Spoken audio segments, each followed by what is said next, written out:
So what is the realization of falsehood? So it's what the world shows us, but it's not truly who we are. It's not truly how we feel. And those could be our perceived roles that we believe we have to take.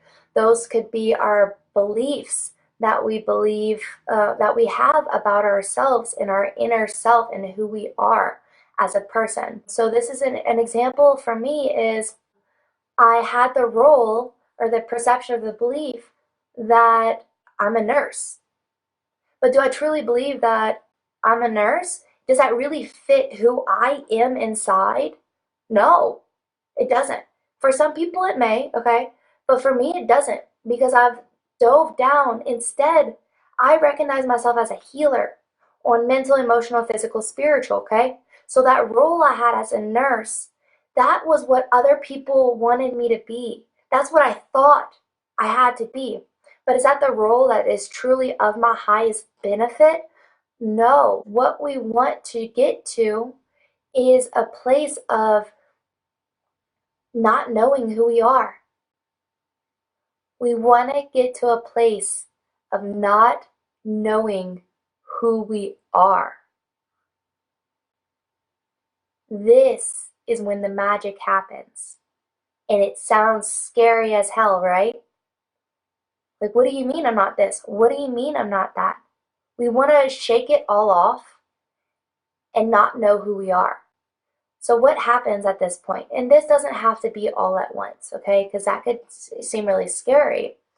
But what happens if we shake it off? Like, what happens if we just take all this stuff and we're like, nope, I'm not this anymore?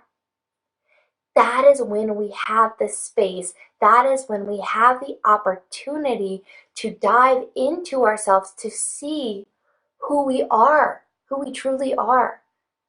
When we let go of what we think we should be and who we think we are, that and we let that go and that breaks into a million pieces and then we feel like we don't have an identity and we don't know what to do next. That's actually when we find ourselves the most. And it is amazing because that's when we find acceptance. That's whenever we find our truth. Now, I know I'm diving deep into, like, say, if we shook off everything that we believe we are, everything that we've ever known into nothingness, right? So I'm going to the extreme.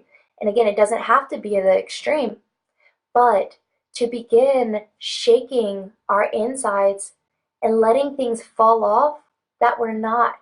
So why is this important? And I said because number one, we'll learn to accept ourselves. We'll accept ourselves because it is ourselves, because it is truly us. And it's not what we believe we need to be in any part of our lives, in relationships. I mentioned in your career, what you identify as in your career, is that you? Is that truly you? There's emotions, there's beliefs, there's things that we tack on to ourselves because we believe number one, it's either expected from us, or number two, that's who we are. But is it? Then we have different roles we play in our lives. We want to start looking at those roles, breaking it down, and really just like breaking down everything that we believe that we are.